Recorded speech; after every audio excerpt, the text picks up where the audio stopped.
we can let more people join, and then we'll go ahead and start. Feel free to use it, share it, however you see fit. And also stay tuned. We're probably going to be doing another webinar series in the fall, which will start next month. So we're excited about that. My name is Kimberly Gonzalez, and I am the Operations Director for Law for Black Lives. Law for Black Lives is a network of over 4,000 lawyers and legal workers who are working towards Black liberation and shifting the culture of practicing law. Tonight's webinar is focused on youth movements, their impact, current work being led by the youth, and how lawyers can step up and show out. Please feel free to put any questions you may have in the chat box while our panelists are speaking. There will be time at the end of the webinar for us to ask your questions and have them answer. So just listen there so that we're keeping track of that. I'm really honored to introduce our panel today. We have three really awesome speakers who are going to be giving you all a lot of information. Dimitri Holtzman is leading the Education Justice Strategy at the Center for Popular Democracy. He works with partner organizations and coalitions to organize for a high quality, equitable, and accessible public education system in the United States. Before joining CPD, he was the founding executive director of the Equal Education Law Center in South Africa. The EELC is a sister organization to and primary litigation partner of the youth-led social movement, Equal Education. Both organizations build nationwide campaigns to improve South Africa's public education system, harness youth leadership, and advance the constitutional right to basic education. Thanks for being with us today, Dimitri. Tyler Wittenberg is a staff attorney in Advancement Project's Ending the Schoolhouse to Jailhouse Track campaign and its emerging strategic initiative, Justice Project. Prior to joining Advancement Project, he was a site manager with the W. Hayward Burns Institute, where he helped jurisdictions and communities throughout the US reduce racial and ethnic disparities within the youth serving systems. Tyler began his career as an 8th grade social studies teacher in South Carolina. Disheartened by the systemic inequities of public education, he received a master's degree in politics and education from Teachers College, Columbia University. Here he studied issues related to the school to prison pipeline, integration, and educational funding. Thanks for being here, Tyler. And last but not least, Jabari Mickles is a community organizer for Power U. He's originally from Detroit, Michigan, and comes from a union labor family. Jabari started his organizing efforts with Dream Defenders in 2012, several months after the organization started. From there, he began focusing on environmental racism and how it affects his community. Thank you for also being here, Jabari. So I'm going to go ahead and turn it over to Dimitri, who's going to start the panel off for us and get started. Thank you. Cool. Thanks very much, Kim, and also to Law for Black Lives for inviting me to this webinar. I've been asked to look at two kind of key points in reflecting on the overall theme of the role of lawyers in relation to youth movements. And so what I'm going to do is, make a couple of points and reflections on my time specifically in South Africa, both working firstly as an organizer with Equal Education, helping to build what is now one of South Africa's biggest youth-led movements in the post-1994 era, and then also reflect on my role, which was at a later stage after that, as the director of the Equal Education Law Center. And from that experience to maybe just pull out a few points to the particular question of what the role of lawyers should be when looking at their relationship to youth movements. Because my background is in education organizing specifically, I'm gonna obviously focus at least my initial comments on from that perspective, as well as giving just a little bit of historical context to the role of youth movements even before our time at Equal Education, long after democracy in 1994. So I'll start perhaps just with a well-known quote of Nelson Mandela, looking at education. And Nelson Mandela, in describing education as a tool of liberation and as the most powerful weapon to transform society, said that education is it's through education that the son of a miner can become the owner of the mines. It's through education that the daughter of a domestic worker can become a doctor. And it's through education that the son of a peasant can become the president of a nation, right? And so that's a very aspirational, well-known quote, speaking about the kind of positive aspect of education. But in fact, We also know that in South Africa, education and the education system in particular was also one of the fundamental tools of oppression that was used by the apartheid regime, and arguably one of the most long-lasting legacies of the apartheid era in South Africa today is rooted in their very specific design of a separate, effectively a separate and unequal education system in South Africa. So to contrast the Nelson Mandela quote, the architect of apartheid, for example, Hendrik Verwoerd, who was also the head of the Bantu education system at some point, said that Black people will never be anything more than the drawers of water and the hewers of wood. And so in so doing, was describing the purpose of the Bantu education system as being fundamentally predicated on the objective of keeping Black people as cheap labor for a racist capitalist system of apartheid. And so I wanted to just start kind of with that contradiction, which unsurprisingly was also what led to the Soweto uprising, which started in South Africa in June, on the 16th of June in 1976. It's important to note that because at that point in time, in 1976, Nelson Mandela had already been arrested 20 years earlier. The ANC and other political formations had been banned by the apartheid regime and had to go underground. And effectively during that period, internally in South Africa, the struggle against apartheid had gone through quite a long lull.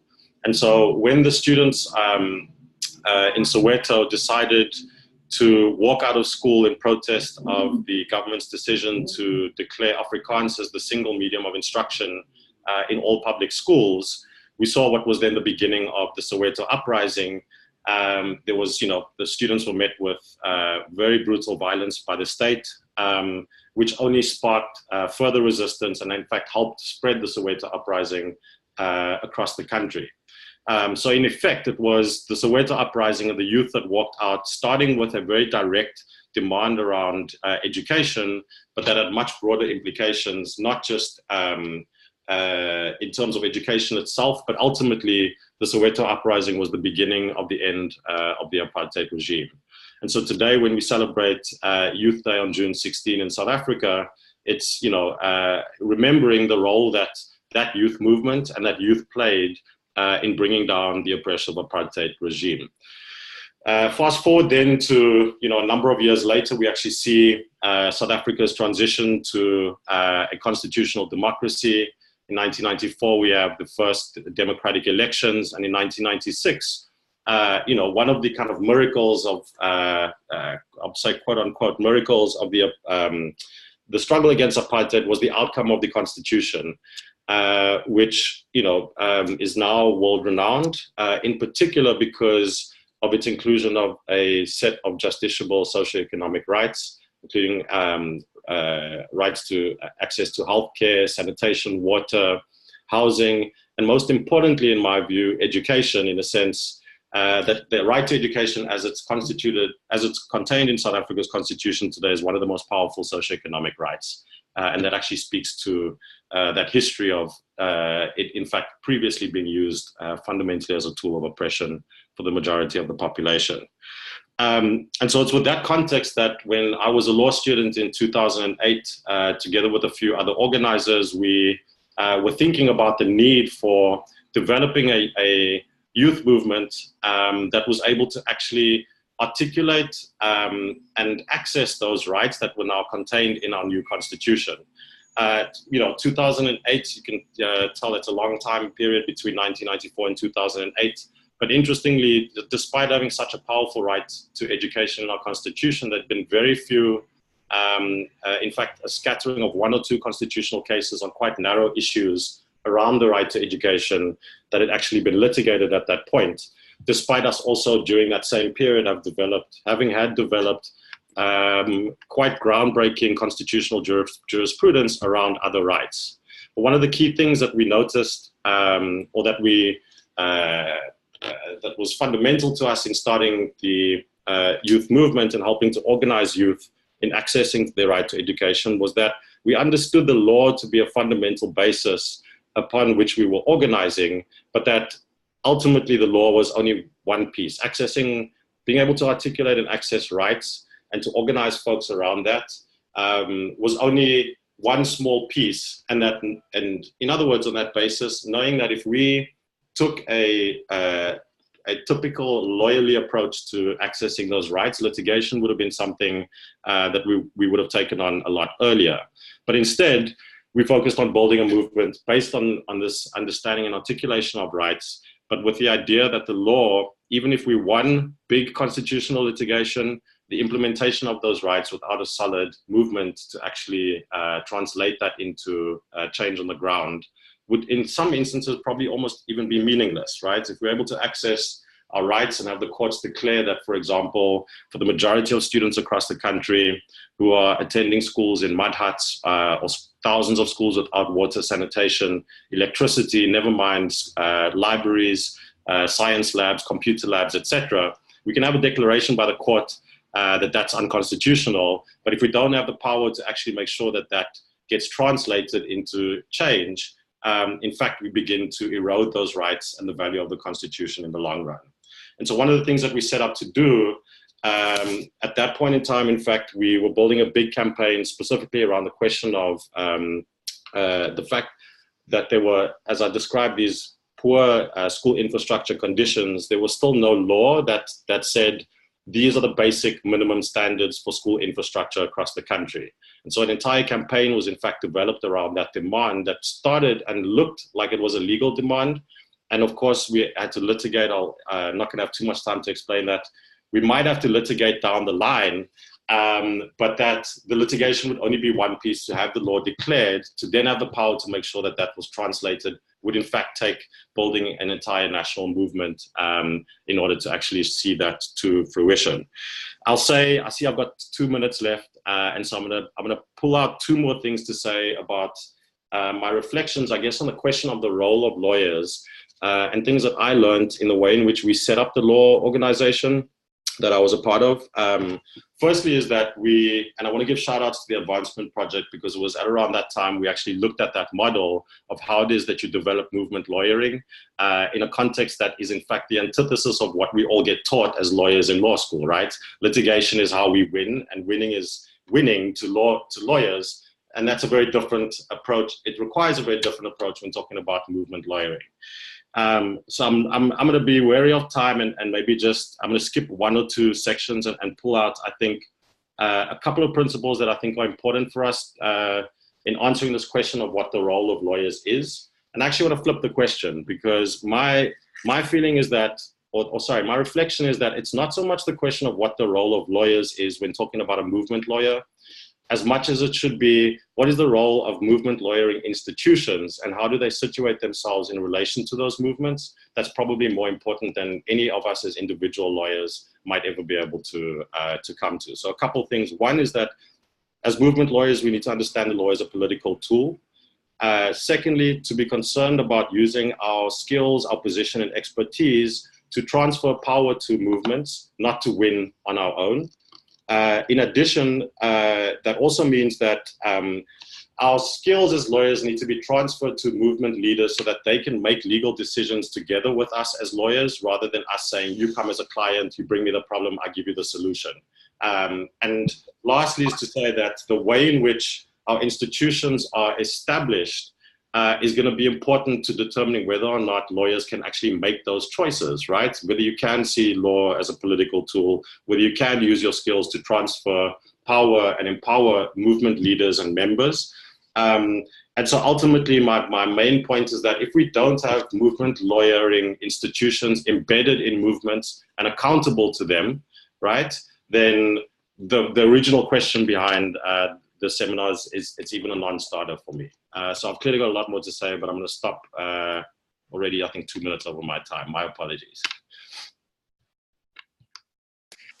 Thank you so much, Dimitri. We're going to go ahead and move over to Tyler. Take it away. Hey, I hope everyone's having a good evening. Tyler Wittenberg, staff attorney at Advancement Project. So the first question is how that was posed is how do schools reinforce the criminalization of Black folks? I just want to give a quick plug to a report we just dropped a couple weeks ago called We Came to Learn, a call for police-free schools. And the report really ties into the question because it chronicles actually the history of school policing. But even before I get into that, I just want to point out that education and the lack thereof, the denying of education, of literacy, has been a tool that, a tool that has been used to oppress Black people, since our time here in the United States and in other places as well. And that, as Dimitri alluded to. So just kind of picking up with school policing, it's really not, a lot of people assume that it's tied to kind of Columbine or how these school shootings happen and all of a sudden we get police in schools, when in fact school policing is tied to suppression of youth voice within the civil rights movement itself. So we see school policing starting to rise in your city, in Philly, in Chicago, in Los Angeles during a time where students, Black and brown, are joining the civil rights movement and protesting and speaking up for themselves. And it's even reflected today because these are the same cities that have actually, their school districts have created their own police departments. So as much as we try to look at school policing as an issue of actual safety and preventing violence in schools, it is inextricably linked to the suppression of Black folks and the suppression of student voice and trying to actually gain or even just enforce the rights that we've already gained. And you kind of move up in the timeline and you get to the issue of mass incarceration, where we're really starting to flood in the jails within the United States. And during the same period, when you talk about the drug war, you talk about what Nixon said, like it was a deliberate attempt to disenfranchise and to lock up the people who were a threat to the current administration. And from that, we even get to a period of time where we see this whole super predator narrative, where youth are seen as godless, heartless people that are beyond any sense of rehabilitation. Not to mention the fact that they didn't need rehabilitation in the first place. We are, in fact, targets still to this day within schools. And so that goes into then this period of, so then Columbine happens and it gives folks like Bill Clinton and others that follow the actual excuse to create even more laws that allow for the increase in criminalization of youth of color. And we see that after these school shootings, they just continuously fund. They find those resources during those times to add police, when at the same time they're saying they're strapped for resources to even provide a nurse or a social worker within a school. And so we end up bearing the brunt of these calls for added policing the schools, when in fact the schools where these shootings are happening are affluent white schools who already had a school police officer, and it didn't, in those instances, didn't solve anything. I also want to point to, well, let's just say, so that's kind of the first historical piece where schools fit in to the criminalization of Black folks. They are embedded within the criminalization of Black folks, and students to this day who enter schools with metal detectors, with even police dogs, with the high level of surveillance and communication between the school and law enforcement, they grow up accustomed to over policing to the point where they think this is simply their reality. And they know, they internalize that they are seen as a threat. And to think about what that does to a youth, and then at the same time you tell them that they have the same opportunity as everyone else to succeed. So schools continue to be a mechanism for criminalization, to the point where right now, if there's a school fight, we're talking about age-appropriate behaviors that are criminalized, whether it's fighting, whether it's arguing, simply becoming frustrated, which many youth will do. We all do that, even as adults. But if we do that in a school context where youth is actually supposed to be supported through those times, especially when they're dealing with the stress of the other layers of oppression that exist within their community, instead of supporting those youth, we're just funneling them into the system, giving them a record, or actually incarcerating them and adding to the collateral consequences that they face, that come along with criminalization. So the second question that is posed is, what can lawyers do to help lift up youth voice and support the youth movement? And so part of definitely what Dimitri was talking about was this whole concept of movement lawyering, which is what drew me to AP Advancement Project as well.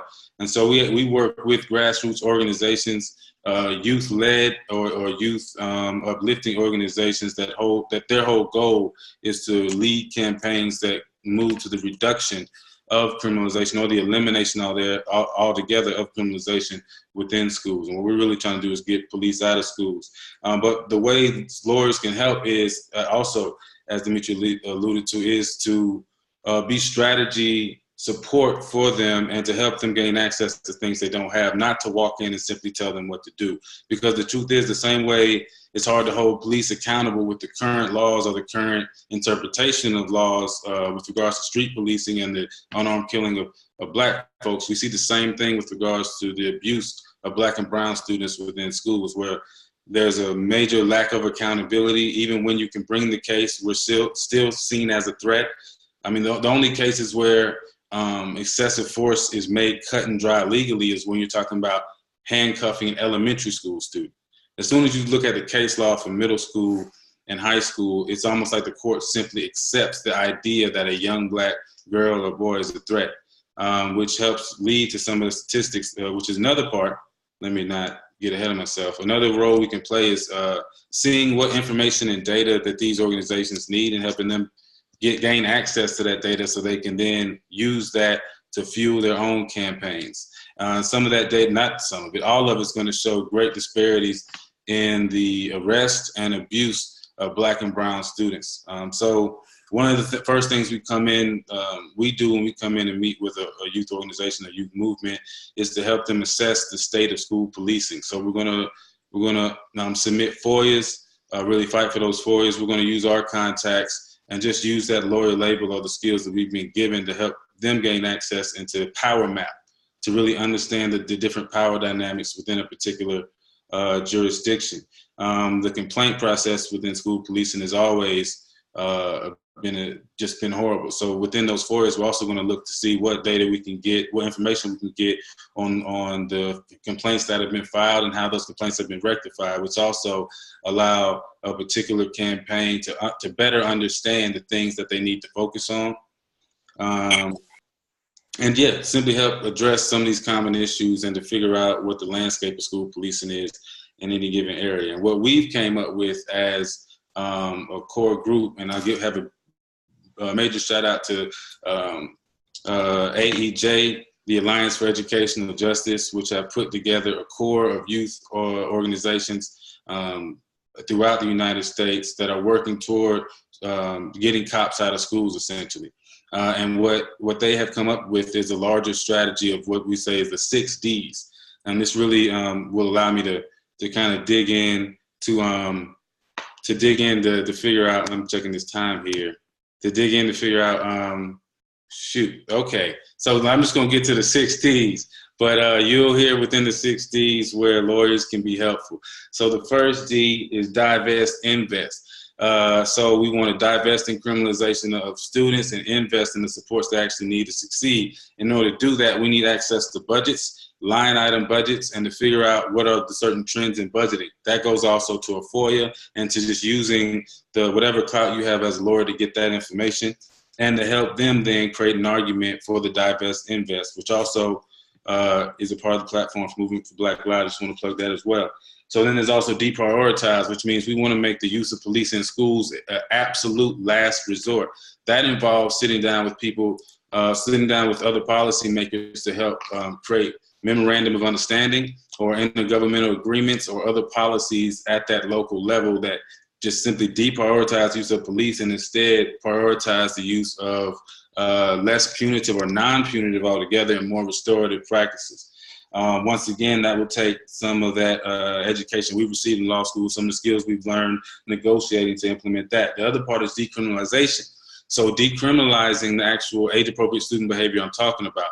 There are certain laws, whether it's just disturbing school, as we saw in South Carolina with the assault of Spring Valley, that show that regular behavior is being criminalized, especially used against students who are trying to fight back against police being in their schools. And in those cases, we can use laws to both attack vague. We can use our legal background, rather, to attack vague laws with lawsuits, or simply point out work with the group to point out those laws that need to be just simply abolished from our legal system altogether, and our legal expertise comes in there.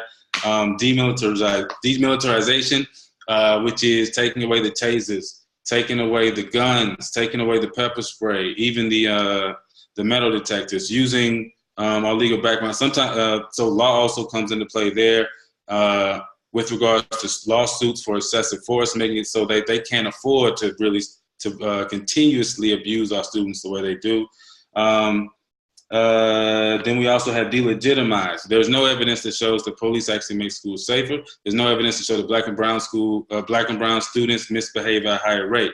So we want to actually just take away that notion that police and schools are about safety and reinforce the notion that police and schools are actually about the oppression of black folks, and that we really, what we need is a school that actually supports our needs and use our own self-determination to create our own vision of safety, and to just absolutely delegitimize the idea that police are actually making us safe.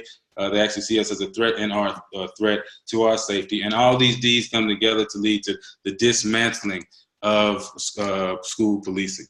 So hopefully with the breakdown of the 6 D's, you're able to see how we can take that mentality that Dimitri mentioned and really just support these youth movements so that we can actually attain victory and get cops out of schools. Great. Thank you so much, Tyler. We're going to go ahead and move over to Jabari. Great. So my name is Jabari. I'm with Power Youth Center for Social Change. We are an organization that organizes young people, specifically high schoolers, to build power in their communities. We focus on mostly black and brown students. And we also organize teachers to build caucuses in order to develop political autonomy within the schools. So my questions are, what does a adequately invested community and school look like? And I think that the answer is a space that is prioritizing human development around holistic identity and really focusing on schools being safe, right? And I think post-Parkland, post-Columbine, all these school shootings, safety in school has mostly been around guns and exterior forces. At Power U, we've been seeing that actually in Miami-Dade County specifically, which is where we organize, school safety isn't necessarily about external forces because we have the highest rate of new STD cases, and specifically HIV. And so we've seen in the last year and a half more HIV and other STI, STDs outbreaks in schools than we've seen shootings. Parkland, which was in Broward County, like Tyler was saying, was an affluent area. I mean, extremely rich area where most of these students have never had to have a negative interaction with a gun in their lives, where mostly in the schools that we organize, that's a completely different reality. And what we've noticed is when we talk about school safety and when we focus on guns, we're not actually talking about how we're building a school that actually makes black and brown girls feel safer, what actually allows for human capacity to be built and allows for students to actually engage in a process that we can challenge our society, not just accept what has been given to us. And so the same thing goes a little bit with our schools. So Power U's idea is that a school is actually a space in which, or a site in which we can teach young people to organize, but essentially when we invest in our schools, we are investing in our communities, correct? So we believe that if we build more human development, we build a muscle of human capacity building in schools, then our communities will ultimately be safer, simply because they'll have lower cases of STDs. They'll understand how to build, I would say, financial literacy. So these payday loan companies that are taking huge amounts of money out of our people's pockets won't be able to be as legitimate. We'll have less police in our communities because of the invest, divest ideology. And what we are ultimately believing is that these things contribute to give our communities a lot more autonomy and ability to be a part of the process in which we are determining what is happening in our communities. Our whole idea is to get parents, teachers, and students on the same page to make decisions about what's happening in our schools. The issue that we think, though, is that we talk a lot about investment, but not enough about divestment. So we can put a bunch of money into things that benefit our schools. And we've been seeing that, for example, in Toronto. We saw that in New York City. We've been seeing this in California, where a lot of investment has been happening, but police are also being invested in. We are seeing that less nurses are being, brought into the schools, but programming that's teaching young people about safe sex is investing. However, it's only for specific age groups. Power U is fighting for comprehensive sex ed as an investment piece in all of our schools. So elementary all the way up to high school. But we also need to divest, yes, specifically from police. We need to divest from abstinence-based programs and things of that sort, because we believe that these programs ultimately teach students nothing in a sense, because they don't go into the depths of choice and risk and pleasure and all these different things. But ultimately, they leave youth in a position where they are forced to experiment with different types of pleasure on their own. And we actually think that we've seen statistically, the more that young people, specifically Black and brown people, know about sex and choice, the safer that they are. And it's been also that we've been seeing is that Black and brown communities are actually pro comprehensive sex ed, but it's affluent, rich, or white and Latinx communities that are white passing mostly that are against it. And they ultimately have more power in Miami-Dade County, which is, again, where we're organizing. And so we are also thinking that the importance piece about investing in our schools, there's a quote that comes from our Teachers Caucus: we invest in teachers, who invest in students, we invest in ourselves. And so we are looking to get teachers to also be organizing around this Invest Divest campaign, because teachers are also with students more frequently than their parents are able to be, specifically in poor communities, simply because they work a lot, or there's other issues that are going on. But we know that homework, all these different things are adding to a student's time, but 40 hours a day they're with teachers, right? And I think the important thing for us, and when we think about investing in our communities, is that essentially what we're doing is we are building students to practice organizing, right? So we're not just investing in them to make them feel good. We're not investing in them just to make them feel empowered. We're actually helping them build the practice of organizing and join organization. So one of the issues that we see in the greater movement is that we have young people who go to college, join organizations, but have no prior organizing experience, and now becomes the organization's work, define what leadership development looks like. Whereas, for example, with Power U, we are down the street from the Dream Defenders, where I started as an organizer. But we have 14-year-olds who have been in organization for 4 years, building the practice of organizing, building the muscle of how to build power and how to make things move, how to understand budgets, and then they go to Dream Defenders. They are already fundamentally in a better position than how our movements are shaped today. And so we are thinking about this because our national movement, youth organizing, has sometimes been too similar to after-school programs where we're all about making students feel good. And ultimately, these Black and brown students who are trying to get challenged in these new cultural experiences are being coddled because they're not being challenged with their ideas. They're not being forced to delve into politics. They're not forced to be uncomfortable, which is what our movement is doing. And again, we're trying to have our youth try this on, right? And the last thing I'll say around what does it look like to adequately invest in our communities, we think that if we are putting money into our communities and they are not actually at the tables around what choices and things that they need, unfortunately, what usually looks like is we put all this money into a community and then they're pushed out, right? We put all this human capital into a neighborhood and then they can't afford to live there anymore.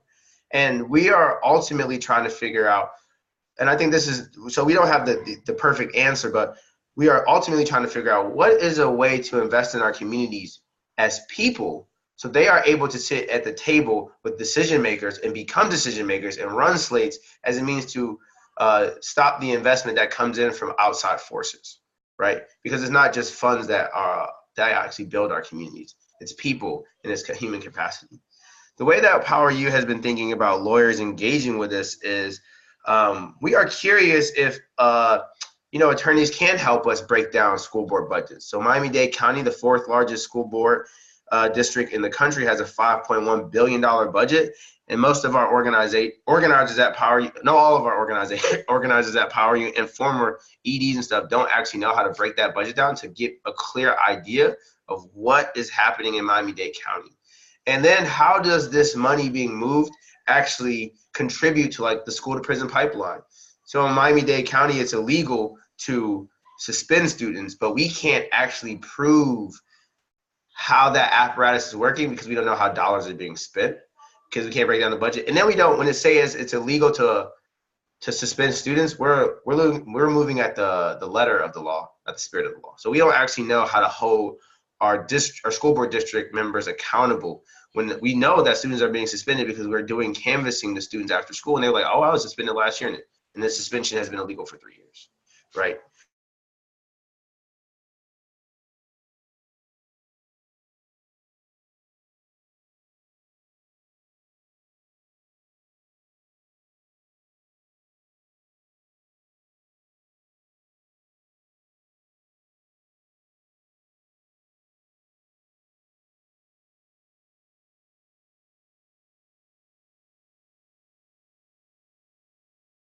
I guess this was bound to happen at some point, right? Sorry about that. I thought my computer froze, so I was waiting for it to reload. Okay, so I'm going to let Jabari know that his computer froze and see if he can get back on with us. But in the meantime, I have a follow-up question for Dimitri and Tyler, and then we'll open the floor for people who have questions. So I'll start with Dimitri. Can you share any advice that you would have for individual lawyers who are not inside movement lawyering institutions? We've got a facetious one, which is start your own. I mean, no, but on a more realistic. I'm back. Sorry about that. Go for it. Okay. So yeah, I'm sorry. But I was saying that we need to figure out at Power U what are the legal obligations. I don't know what happened to my internet. I just cleared it. So we need to figure out what are the legal obligations that we would face trying to add like consent into our schools. Another part is in the Florida Constitution, and these are my last 2 points. In the Florida Constitution, it is illegal for teachers to strike, which is like, our teacher's strongest weapon in our movement is a strike. So how do we actually get to a point where we are actually being able to change the Florida Constitution to allow teachers to strike again? We don't actually know about that process. And then the last thing is with the legal obligations, what are the impacts in our communities if when we are trying to add some of this stuff legally, it is against the law? What is the impact on our communities if they are the ones actually in the forefront building power, and all of a sudden we're doing something that's technically illegal? And like if 500 or 5,000 teachers goes on strike, what is the actual repercussions that are possible if we're in a teacher deficit right now? So we're like, oh, they can't do anything to you, but what actually can be done? So that is a little bit about what we're up to and how we're thinking about these questions that have been posed. Great. Thank you so much, Jabari, and for hopping on so quickly. So Dimitri, we'll go back to that question. What advice you have for individuals who are not inside movement lawyering institutions? Yeah, cool. I mean, that's like a really hard question, to be honest. I would say this. I mean, depending on what kind of institution you are in, I'm a firm believer that, folks that are engaged in social justice work, if you're doing public interest law, some kind of human rights law, etc., I'm a believer in institutional change, that we don't just have to see our role individually as lawyers as giving an output to clients, but the way in which we show up in our work, the kind of work that we do, and the way that we do that, I think are ways, or should be the basis for which we also try to change the institutions that we're a part of, right? So for example, and this goes back to the question, there was a third question that I had in the beginning, which I just would never have had time to answer, which was around, comparing the comparing experience of doing movement lawyering in South Africa, and I haven't done any, of that work here in the United States, but I'm in a field where that happens. I see, and I'll get very concerned about massive amounts of resources and coalitions and alliances that are set up in the education space specifically, where we've got lawyers that want to do good, and yet see themselves as needing to organize themselves and then come and provide this service to the movement. And I can't stress enough how that is so fundamentally problematic. Now, my engagement with those kinds of alliances, I'm not gonna say don't do it. If I'm gonna engage, I'll be critical of how it is that these lawyers are organizing themselves, because eventually they're gonna have an impact on the field that we are working in. They cook up an idea somewhere, think about a case, and be like, that's perfect. That's like a slam dunk case. Now let's go find a client, right? It's like So one, I want to say, when we engage in institutions that perpetuate those practices, we as movement lawyers need to actually direct ourselves to changing those institutions, right? That's if there's even a possibility on that.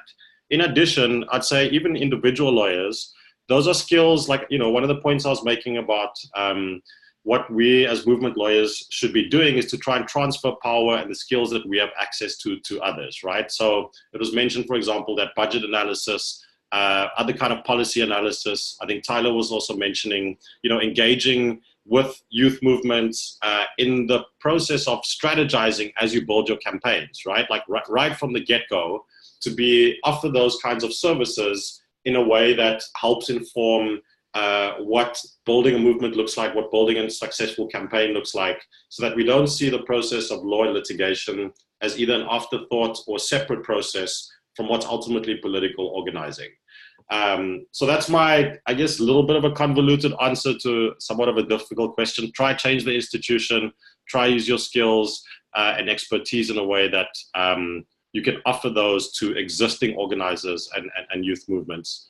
I've got a whole bunch of stuff to say about law schools and our role towards them, but I'll save that for now. Thank you so much for that.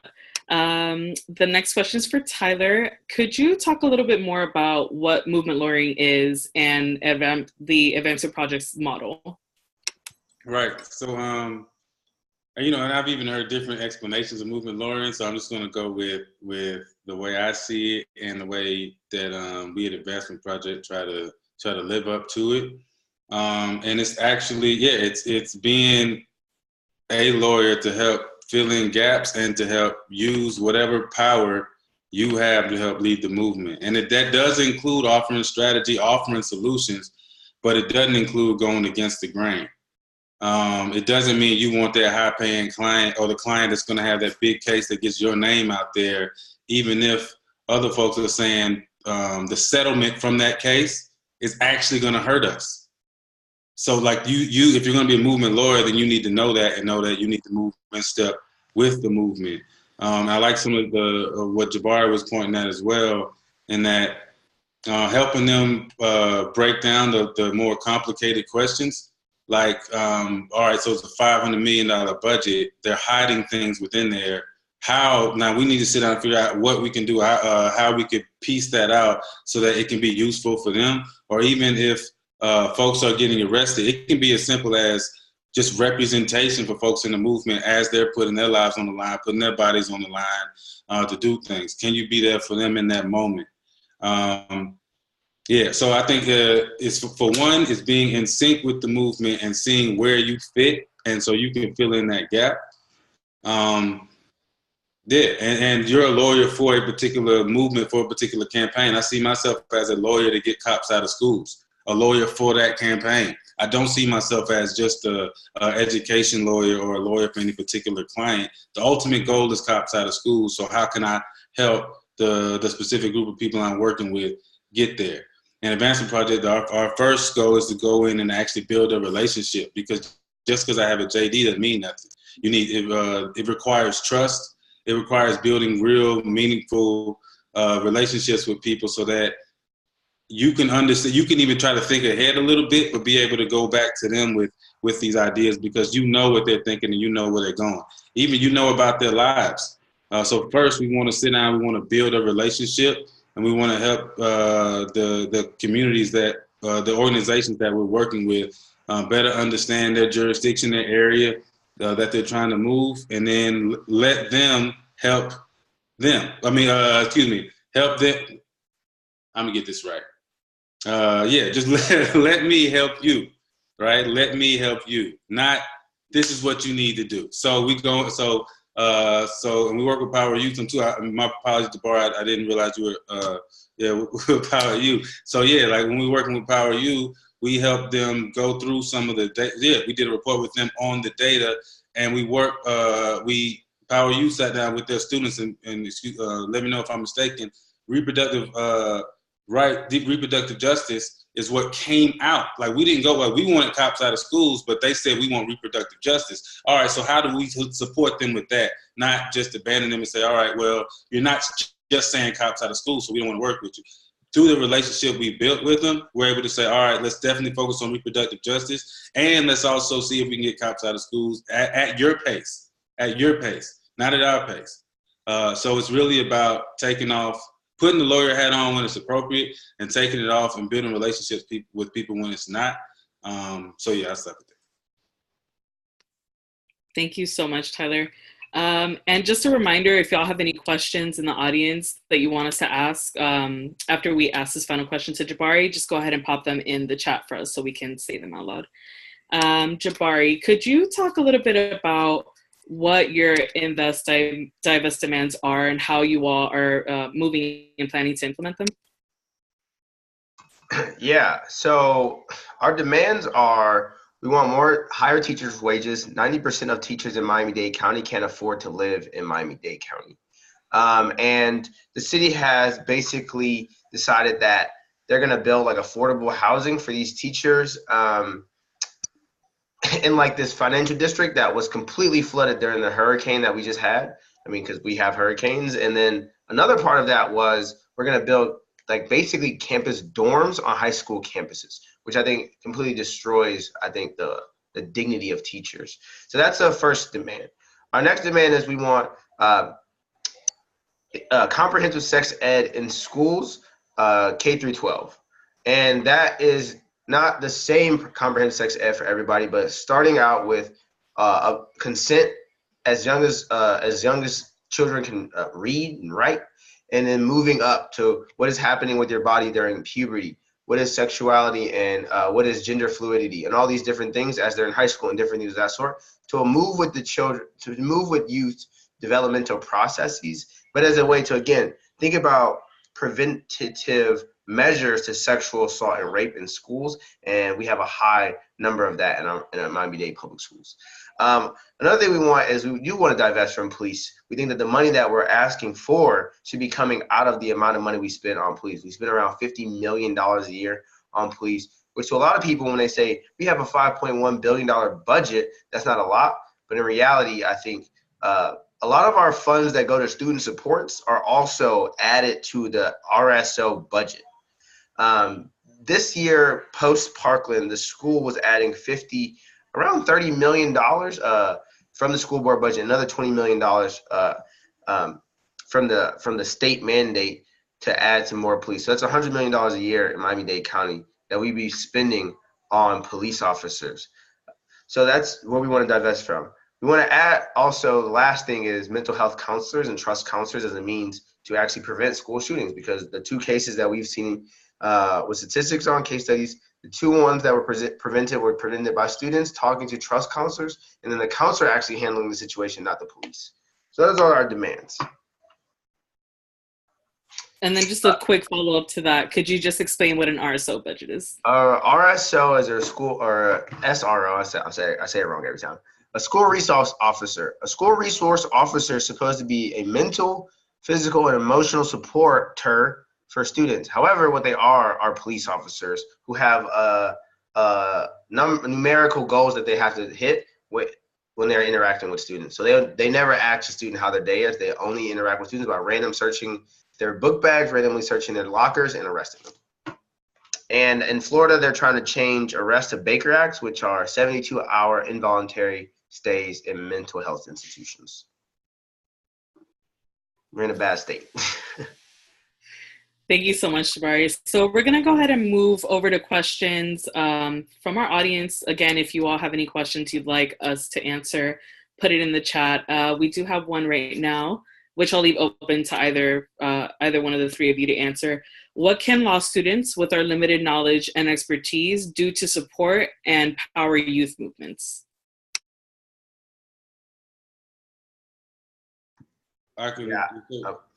Go ahead. In law school, when I was at Tulane, we actually had a program called Stand Up for Each Other, where we represented students who were suspended or expelled, and then the students who were arrested, we helped them get resources to other attorneys and other clinics.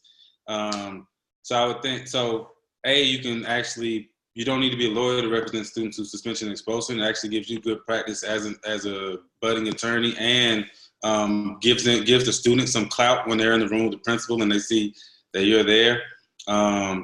Also, if you do have criminal justice clinics, just to really push your professors to make this a part, to make the youth movement and school policing a big part of it.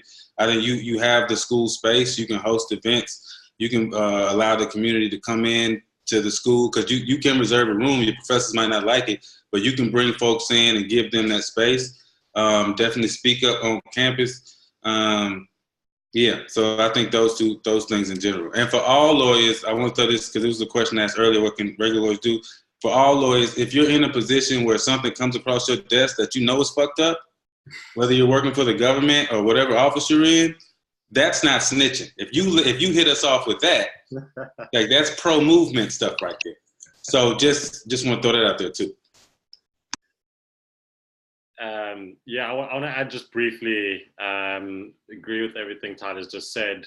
I mean, to the point of, limited knowledge and expertise, like, sure, that might, as a law student, apply to where you're at right now in terms of knowledge of the law. But I mean, as a law student already, your research skills, your ability to kind of analyze arguments, to condense information, like, those are also, skills that I think are useful if with the right approach, when you're able to offer those to existing youth movements. So, I mean, the short answer to that, would say volunteer, like, put yourself out there in a way that says, I'm studying. In fact, if anything, I feel it's in part what I wanted to mention in my previous comment. When I was at law school, there was no social justice orientated program at our law school, right? And like, the narrative that was fed to us was that you will be a successful lawyer if you come out of this and secure a job at one of the top 5 firms. And we were like, that's bullshit. We're going to start organizing law students to have a different approach to what the law means. We set up a law students organization called the Students for Law and Social Justice that was supposed to counter that narrative, and then also created a space for law students at that moment to start getting exposed to which of the youth movements were out there, through this, the organization. And I wanted to say that, for me, the thing through law school, I mostly learned that I didn't want to be a lawyer, right? And like, it was through my volunteering that I didn't abandon the study of law, but found that I could use the skills and expertise that was being developed through law school in a very different way. So that's it. And I think the last example I want to give on this is that we often think again about, we're taught as lawyers to think about litigation and this kind of adversarial role that we're supposed to play in defense of clients. But there's a much broader range of things that we can do and have the skills. One of the most important jobs that the Equal Education Law Center had in South Africa, in my view, was helping the movement, which had to at the beginning be structured in a nonprofit model structure. So there was an appointed board, older people that were ultimately the final decision makers for the movement, and there was a process to democratize the entire movement, which required deconstructing that board, changing the way in which we were registered, and developing an entire new constitution for the movement, which the lawyers that were working with me at the law center were a fundamental part of. So there's a range of different things that you can volunteer around that I think will not only give you good output as a budding lawyer, but also develop your thinking about what it means to be a movement lawyer by being embedded in those spaces even before you become a registered attorney or otherwise.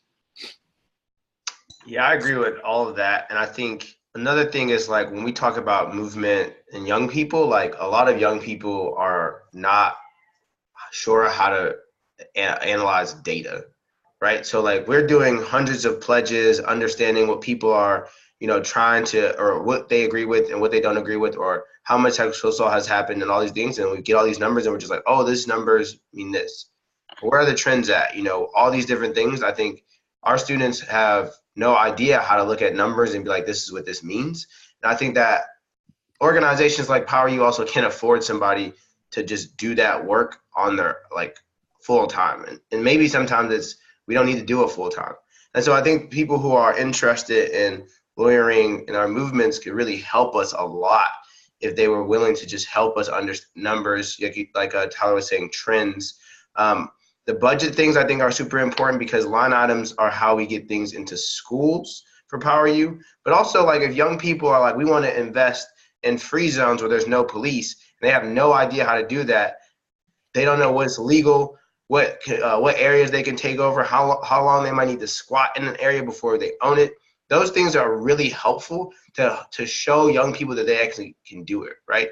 I think a lot of young people want to do a lot of things, but have no idea if it's actually possible.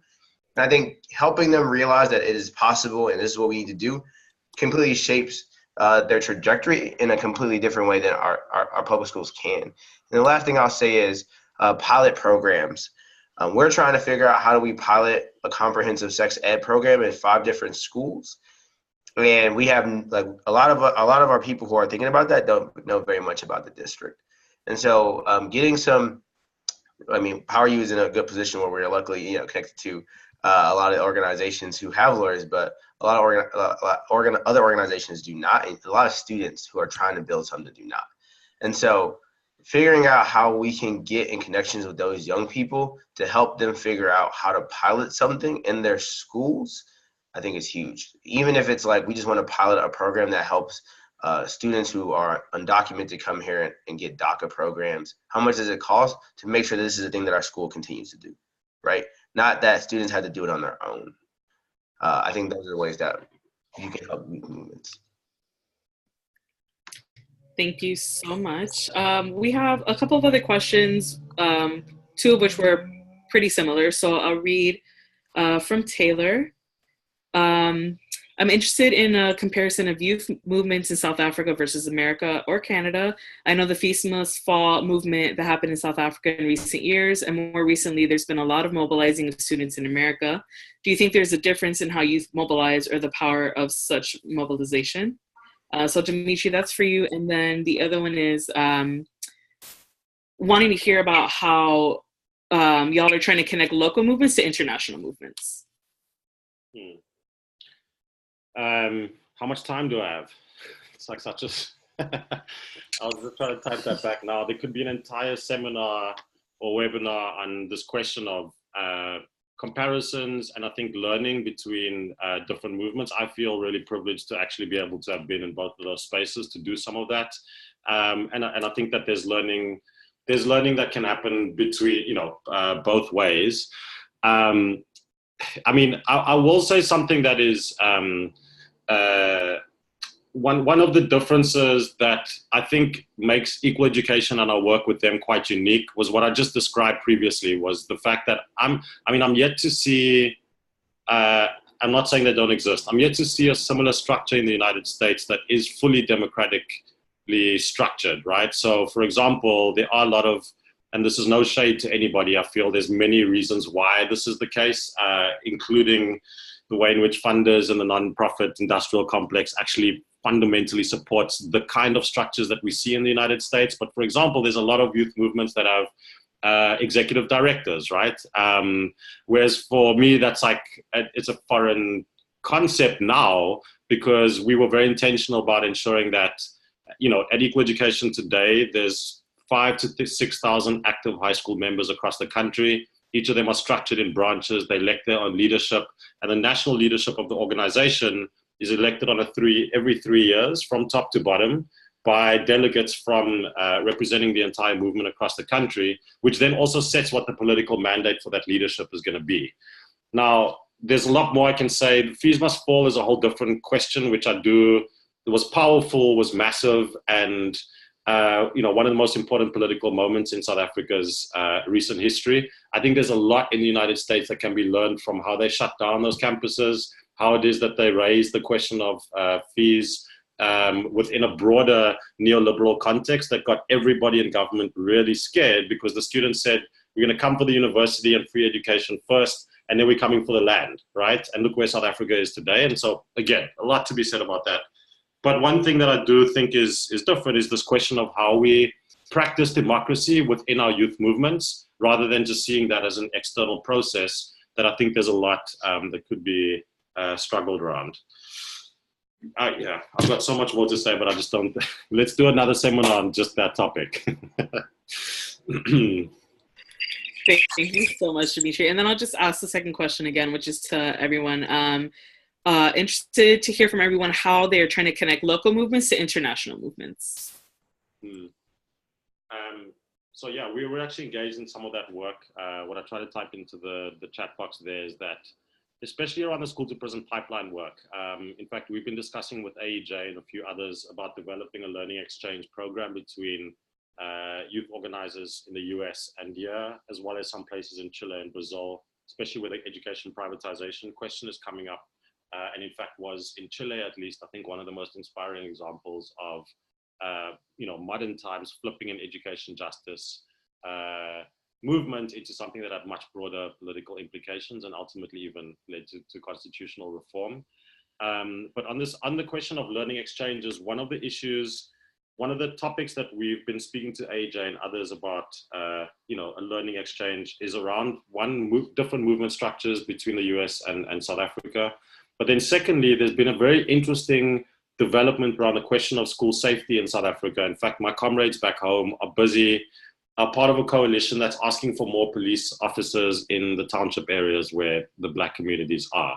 And there's different conditions that have given rise to that. But it's one of the things that I've been trying to push really hard to say, can we have a strategic exchange, learning and actually speak a little bit more about what that looks like, because there's a lot that South Africans can learn from the US.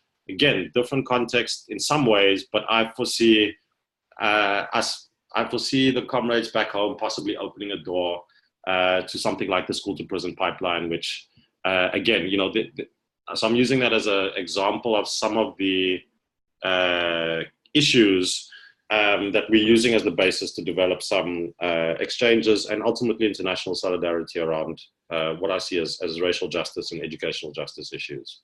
So that work is developing. We can talk about that more, I don't know, separately.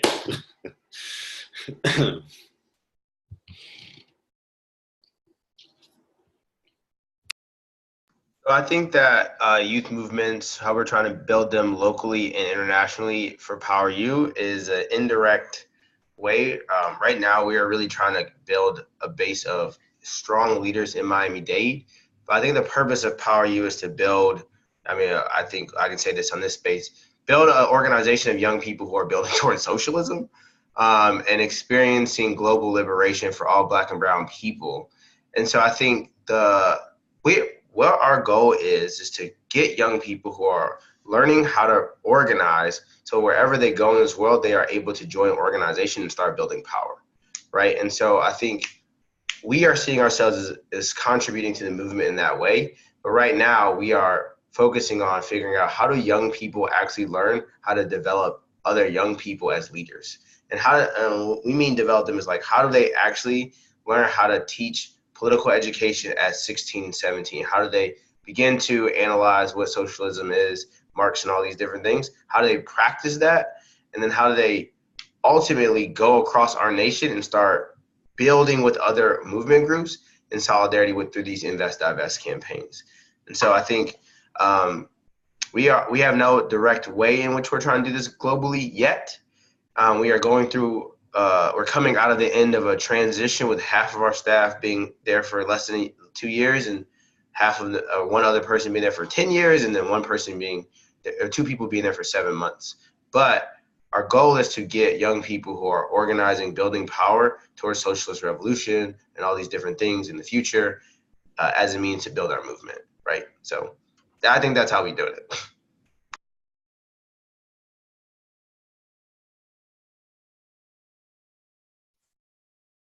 Tyler, you want to give an answer or are you good? Well, no, my answer would have been through the AEJ. Basically, Dimitri said it. So there you go. Okay. And Jabbar, both. Yes, I have nothing to add.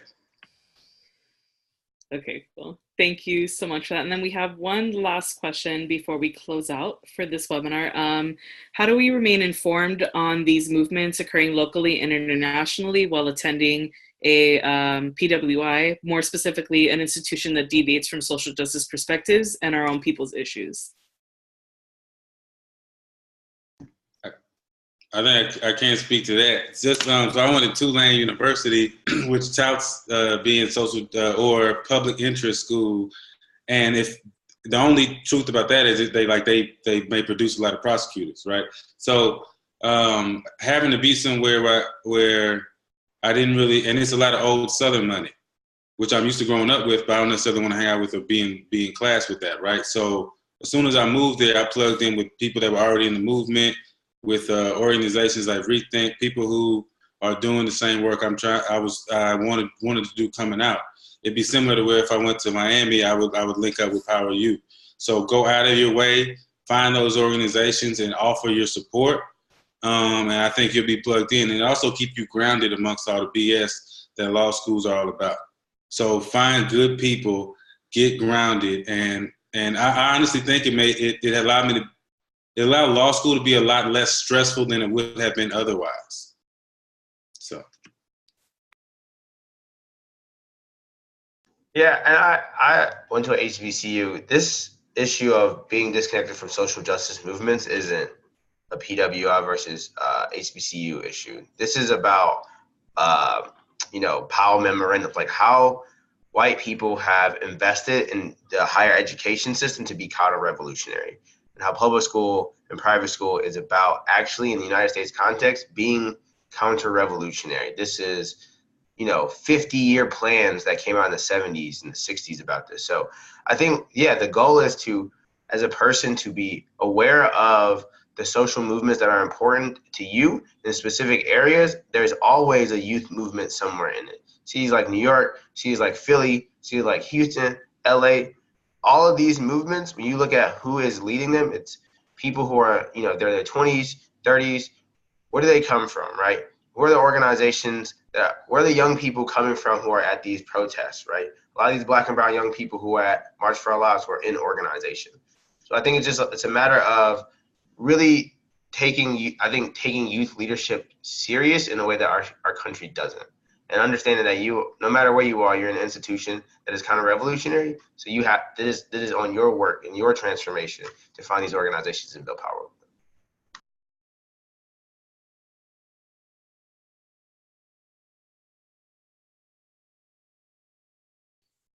Awesome. Thank you all so much. This was really great. Blessed to have been on this with all of y'all. We're going to close out for the night. If you're not on our listserv, sign up so we can keep you informed about upcoming webinars. And just a really huge thank you for our panelists and sharing your time with us today. Have a good night, y'all. Thank you, guys. Have a good night. Have a great night. Thank you so much for being here. Thank you.